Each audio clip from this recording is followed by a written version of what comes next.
Bertanding di nomor kata perorangan putri, Karatedo Jane Watwahan di babak final mengalahkan karateka Kota Ambon Christina Belbina Balubun. Jane memperoleh nilai 22,36, unggul atas rivalnya yang mengantongi nilai 21,88. Sukses Jane diikuti karateka Kota Ambon Yakob Yonatan BAI yang juga turun di nomor kata perorangan putra. Di babak final, Yakob menang atas sesama karate Kota Ambon Stefanus Ferdinandus.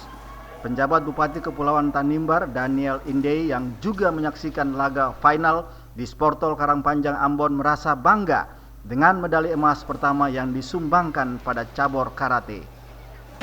Latihan dengan sungguh-sungguh, dengan disiplin, terus makan juga dengan makanan-makanan yang bergizi, tentunya ada suplemen-suplemen sehingga mereka memiliki stamina yang baik.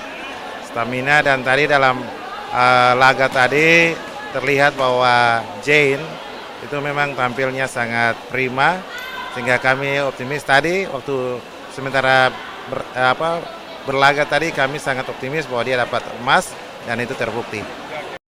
Sementara medali perunggu di nomor kata perorangan putra-putri diraih karateka Kabupaten Maluku Tengah Ari Pelu dan Cindy Pasanea. Pada Popmal keempat, kontingen Kabupaten Kepulauan Tanimbar lebih fokus di cabang olahraga bela diri. Hal ini dibuktikan dengan perolehan medali emas pertama di nomor kata perorangan putri. Minggus Noya dan John Ralahalu melaporkan.